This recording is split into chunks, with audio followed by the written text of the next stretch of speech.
بسم الله الرحمن الرحيم.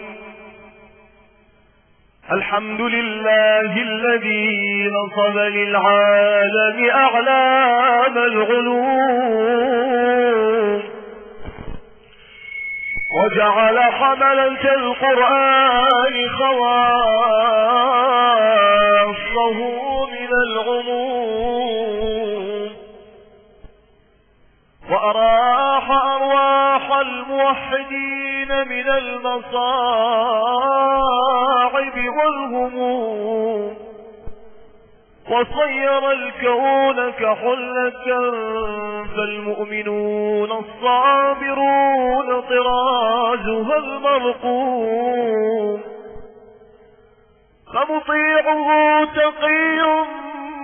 ممدوح وعاصيه محروم مذموم فأين يفر الظالم وقد دعا عليه المظلوم وشكى مظلمته إلى ملك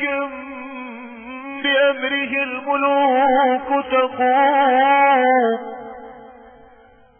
يغضب لغضبه الليل والنهار وتبكي الأحجار والغيوم ويقف الموت ببابه كوقوف الخادم للمخدوم الله لا إله إلا هو الحي القيوم أفنى القرون الماضية قوما بعد قوم وأبان بقدرته الدهور الفانية يوما بعد يوم واستوى شبع المترفين وجوع أهل الصوم وهو الباقي على الدوام والدوم لا تأخذه سنة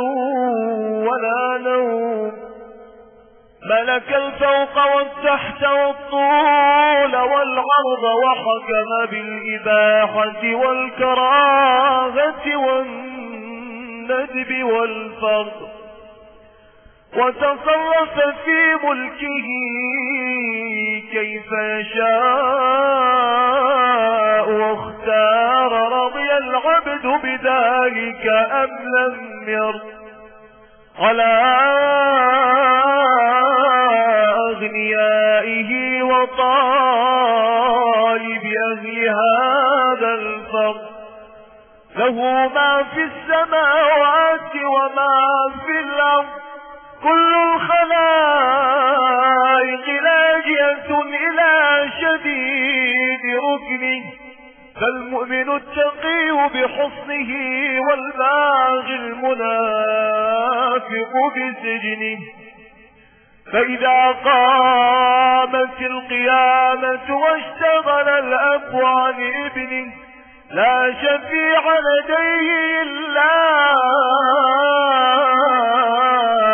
من هو من لدنه من ذا الذي يشفع عنده إلا بإذنه أحصى الخلائق كلهم وعلمهم وسرهم وجهرهم وقبلهم وبعدهم وأنشأهم من نطفة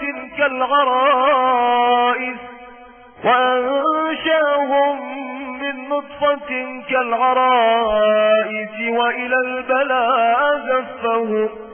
وهو الذي بسطهم وبعد البسط كفهم يعلم ما بين أيديهم وما خلفهم خلق الماء والنار والتراب والهواء وجعلها العناصر وجعل منها الأشياء فما الماء وما فوقه إلا ككوكب في السماء وما التراب وما تحته إلا كذرة في البيداء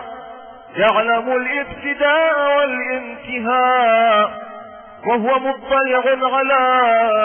أفعال عباده ويجزيهم وصفهم يوم الجزاء ولا يحيطون بشيء من علمه إلا بما شاء. جعل حملة الكرسي 4 قد تمنحوا عظما واضعين تحت العرش رؤوسا وفوق الصخرة قدما مشبهين بشرا وأسا ونغما واضعين تحت العرش رؤوسا وفوق الصخرة قدما مشبهين بشرا وأسا ونغما يقول كل لصاحبه خيرا ونغما وسع كرسيه السماوات والأرض ولا يؤوده حفظهما. جعل آية الكرسي من أثر القرآن الكريم 50 كلمة 50 آية ما سمع مثلها الكليم أنزلت من كنوز الجنة مع 70,000 ملك كريم وهي تطرد مردة الجن والإنس وتشفي السقيم وتحفظ النفس والمال والمقيم منزلها عظيم وفضلها عميم وهو العلي العظيم.